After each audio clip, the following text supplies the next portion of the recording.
Hermanos, que el Señor les bendiga. La semana pasada hablamos del ayuno y dijimos que el Señor no nos dejó desprovisto aquí en la tierra, sino que nos dio armas poderosas para poder vivir victoriosos, ¿verdad? La palabra del Señor nos dice en 2 Corintios 4, porque las armas de nuestra milicia no son carnales, sino poderosas en Dios para la destrucción de fortalezas. Así que el Señor nos dejó armas poderosas para salir victoriosos o vivir victoriosos aquí en la tierra. Y dijimos que esas armas, además de la llenura del Espíritu Santo, es el ayuno, la lectura de la palabra y la oración. Y una va de la mano de la otra. Porque ayunamos, pero tenemos que leernos la palabra. Y nos leemos la palabra, pero también tenemos que orar. Y hoy vamos a hablar sobre la oración. Esa arma poderosa que nos ayuda en cualquier circunstancia de nuestra vida, sean buenas o sean malas. Vamos a ver la clase. Estamos en la lección 9 y como ya dijimos, se titula la oración. Y la base bíblica se encuentra en Santiago 5, del 13 al 18. La afirmación fundamental dice, la oración es como el respirar. El que no respira se muere espiritualmente. Desde los comienzos, y cuando hablo de los comienzos, estoy hablando desde los inicios de la humanidad. El hombre ha hablado con Dios. Y cuando nos vamos al libro de Génesis, libro en que se narra los inicios de la historia, ¿verdad? Encontramos que tanto Adán como Moisés, como Abraham, Jacob y muchos hombres más tuvieron comunicación con Dios. Y a través de toda la Biblia encontramos oraciones hermosas hechas por hombres y mujeres de Dios. Entre ellas, por mencionar algunas, encontramos la oración de Ana por un hijo en 1 Samuel 1:10, la oración de Salomón pidiendo sabiduría en 1 Reyes capítulo 3, la oración de Jabes pidiendo bendición en 1 Crónicas 4:10, la oración del Padre Nuestro, ¿verdad? Se encuentra en Mateo 6, de 9 al 13.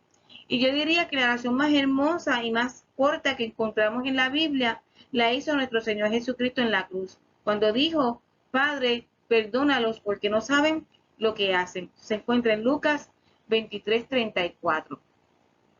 La oración es el vínculo necesario que nos ayuda a conocer y comprender los planes de Dios para nuestra vida, a recibir las bendiciones de Dios y a experimentar el cumplimiento de sus promesas.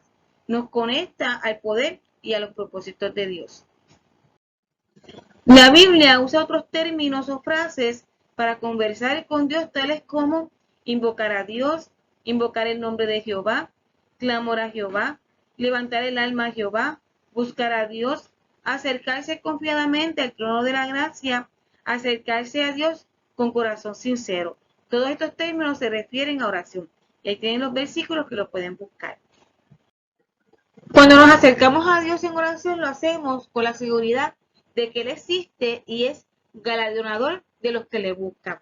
Dios es una persona con la cual se puede tener comunión y es un Dios que contesta la oración.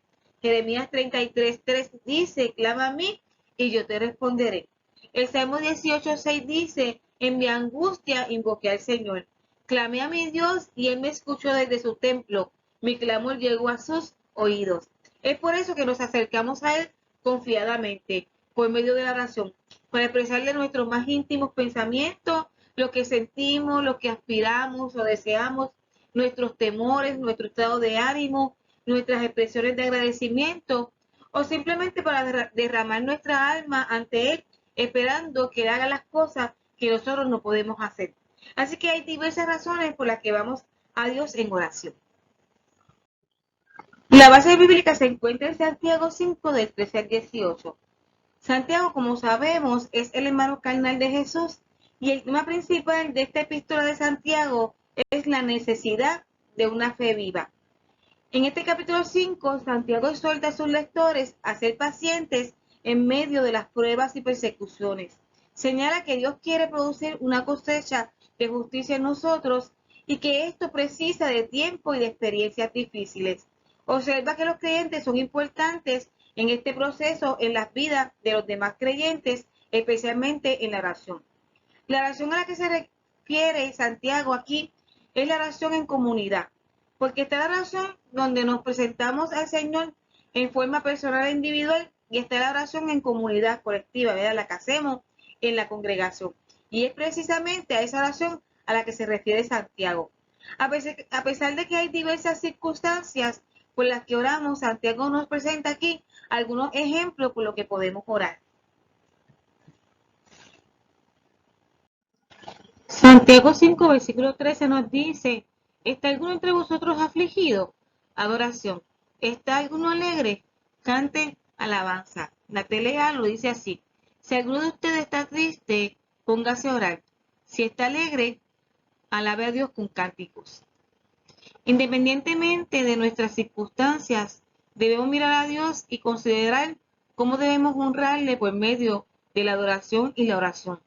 Cuando experimentamos dificultades, necesidades o angustia, la palabra de Dios nos invita a buscarle para recibir fortaleza a través de la oración. Por medio de la oración nos acercamos más a Dios. Comenzamos a pensar como piensa Dios, a amar lo que Dios ama y a desear lo que Dios desea. La oración, al igual que el ayuno, alinea nuestros planes a los planes de Dios y nuestra voluntad a la voluntad de Dios. Un creyente de oración sabe que Dios contesta la oración y obra en aquellas situaciones en las que el hombre no lo puede hacer.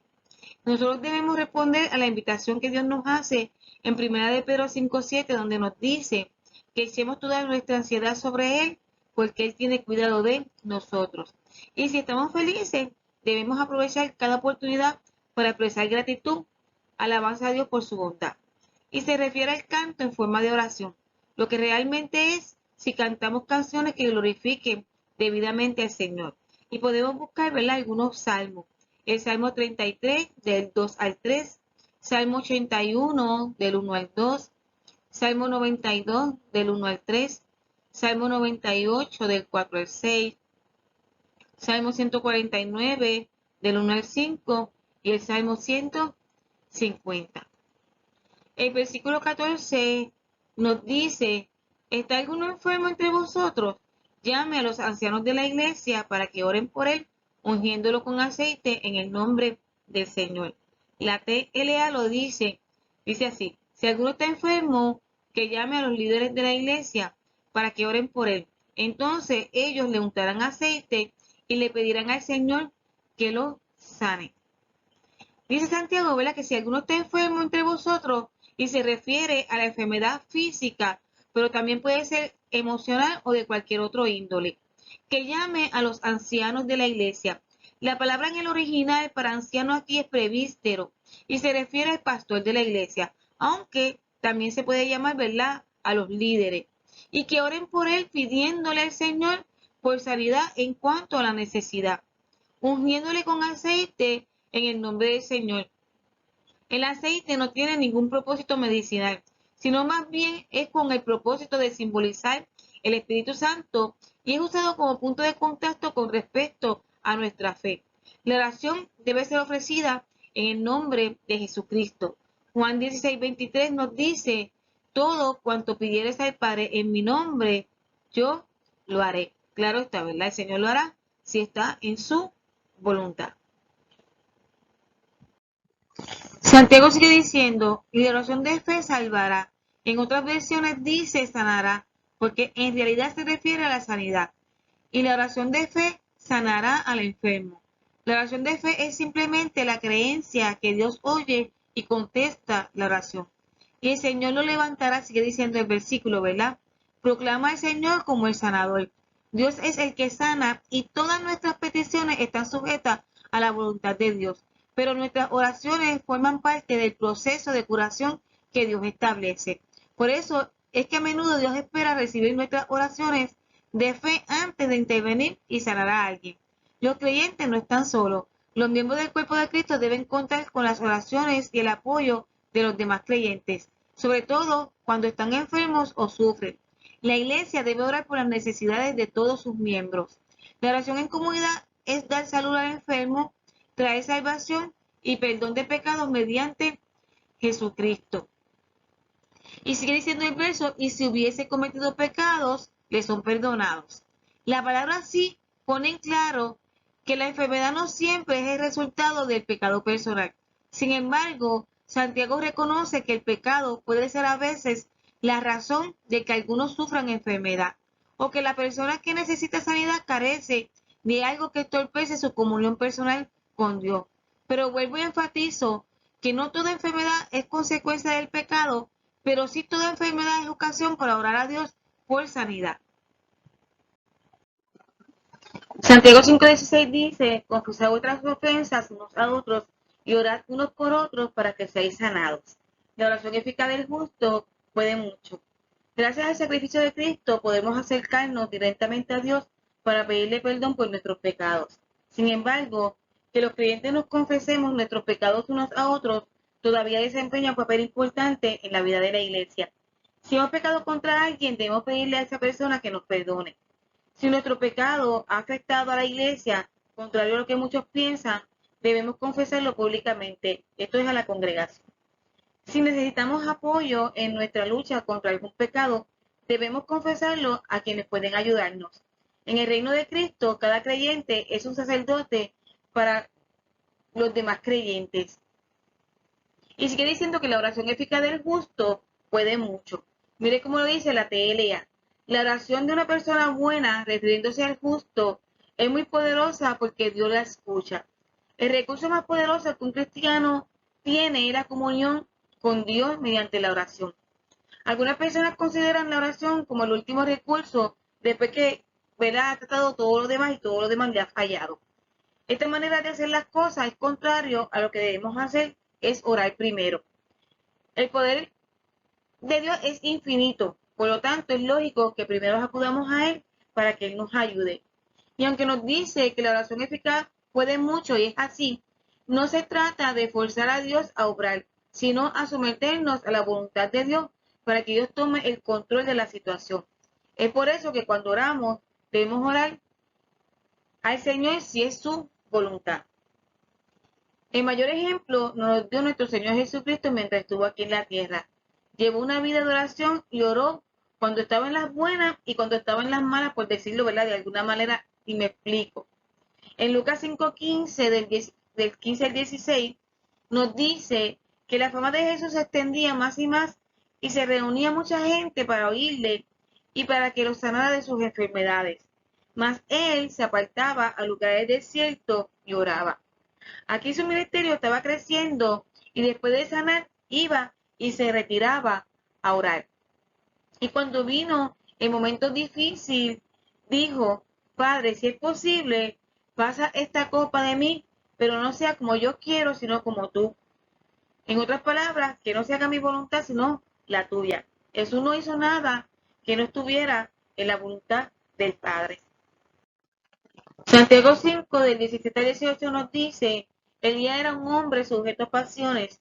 Algunas versiones no dicen pasiones, dicen debilidades. Elías era un hombre sujeto a debilidades semejantes a las nuestras y oró fervientemente para que no lloviera y no llovió sobre la tierra durante 3 años y 6 meses. Y otra vez oró y el cielo dio lluvia y la tierra produjo su fruto. Santiago menciona aquí al profeta Elías y lo que ocurrió en el libro de Primera de Reyes. Santiago dice que Elías era un hombre con debilidades como las nuestras. Y es que todo ser humano tiene unas fortalezas y unas debilidades, y Elías no es la excepción. Y tanto sus fortalezas como sus debilidades, el Señor las dejó registradas en la palabra para que nosotros podamos aprender de ellas. Entre las fortalezas que podemos ver en Elías es que fue un gran profeta de Israel con un llamado a confrontar, no a consolar. Hizo milagros espectaculares. Predijo el comienzo y el final de la sequía de 3 años y medio. Oró a Dios y resucitó a un niño para devolvérselo a su madre. Presentó a Dios en un enfrentamiento con los sacerdotes de Baal. Pero la mayor fortaleza que tenía Elías era que conocía a Dios. Tenía una relación personal con Dios. Era un hombre de oración. Pero a pesar de su fortaleza, fue un hombre que en un momento determinado se dejó llevar por sus emociones. Después que Dios realizó ese milagro asombroso por medio de Elías cuando enfrentó a los profetas de Baal en el monte Carmelo, la esposa de Acab, el rey de Israel, llamada Jezabel, juró matarlo. Elías huye al desierto y dice la palabra que tuvo miedo. Elías se sintió agotado, cansado, deprimido, quizás abandonado. En su debilidad, Elías se dejó dominar por sus emociones, tanto así que le costó su ministerio. Y lo mismo pasa en nosotros muchas veces. nos dejamos llevar por nuestras emociones y podemos sentirnos tristes, cansados, cargados, deprimidos, solos, quizás con miedo, quizás abandonados. Pero la palabra nos dice que cuando eso pase, oremos al Señor. La oración es la herramienta que disipa toda duda, trae fortaleza y nos da una inyección de fe y de esperanza. Y lo hermoso de todo esto es que en nuestra debilidad nosotros no estamos solos porque el Espíritu Santo acude para ayudarnos. Quiero terminar la lección con el texto de Romanos 8, de 26 al 27, y voy a leer la Nueva Versión Internacional que dice: asimismo, en nuestra debilidad, el Espíritu puede ayudarnos. No sabemos qué pedir, pero el Espíritu mismo intercede por nosotros con gemidos que no pueden expresarse con palabras. Y Dios, que examina los corazones, sabe cuál es la intención del Espíritu, porque el Espíritu intercede por los creyentes conforme a la voluntad de Dios. Como creyentes e hijos de Dios que somos, no enfrentamos las dificultades sin ayuda. Cuando oramos y no encontramos las palabras adecuadas para expresar nuestras necesidades, el Espíritu Santo ora con nosotros y por nosotros y Dios contesta. Por lo tanto, cuando ores, pide al Espíritu Santo que interceda por ti conforme a la voluntad de Dios y confía en que Él escuchará tu petición y hará lo que es mejor para ti. Hasta aquí la clase, que el Señor te bendiga.